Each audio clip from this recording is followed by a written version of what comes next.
The goal of the circular economy is to reduce the demand for materials extracted from the earth.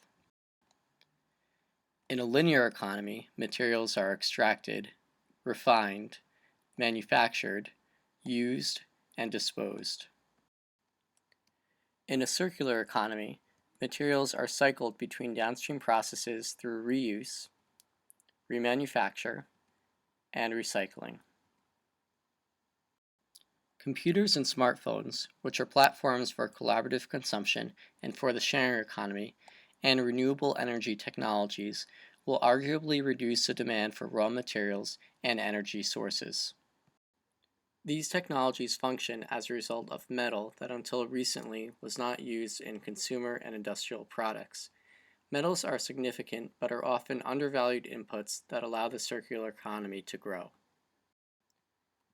As global population and demand for products that support a circular economy rise, the demand for metal, especially metals that until recently have not been used, will need to increase.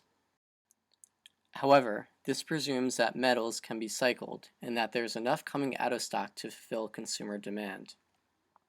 Oftentimes, the amount of metal demanded is more than the amount that is available, even if complete closed-loop systems were achieved. This may result in reinforcing aspects of the linear economy by relying on mining for those stocks.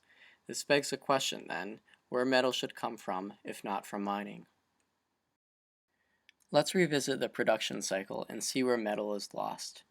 We know metal is lost to landfills. However, metal is also lost to other pathways. Metal can slowly dissipate from consumer products and enter the environment during the use phase. Tires, for example, dissipate zinc throughout their use. In addition, metal may be disposed during fabrication and manufacturing. And finally, metal from ore may end up being disposed during extraction and refining.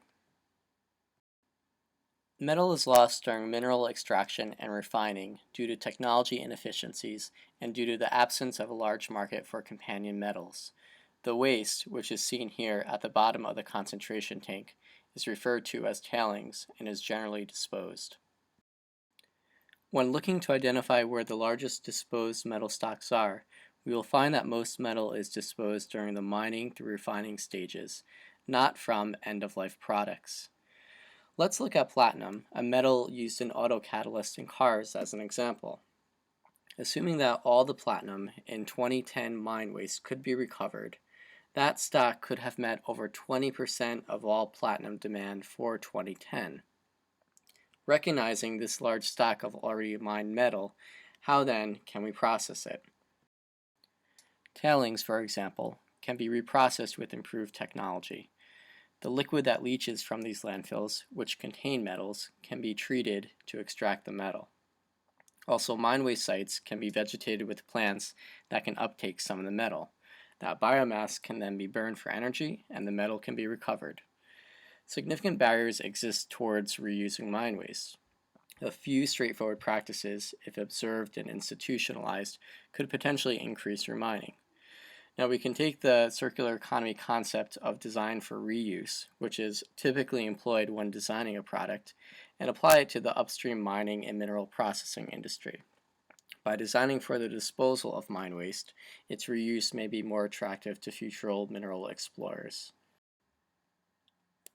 Rather than send waste from all stages of the concentration process to one disposal site, one can segregate the different types of waste just as we separate recyclables into different streams. The chemical compositions of these waste streams would vary, thus separation could potentially increase recovery in the future. In addition, waste tailing composition may vary over time as a result of different technologies, market demand, and ore body compositions. By taking records of the waste composition, future mineral explorers will have a general idea of what can be found at the site and what can be found at different depths. Finally, as governments are large procurers of metals for infrastructure and for defense, they can provide a preference to companies that reprocess mine waste. In doing so, they will encourage mine waste rehabilitation over traditional extraction processes. Many governments already have procurement practices for sourcing environmentally preferable products, so why not extend these to metals? It is important for circular economy concepts to be applied to the mine and mineral processing sectors, since they are responsible for the largest disposed metal stocks. In doing so, we can decrease the burdens associated with traditional mineral extraction. We can arguably create positive economic and environmental outcomes for industrial and natural ecosystems, and we can bring more materials into the economy.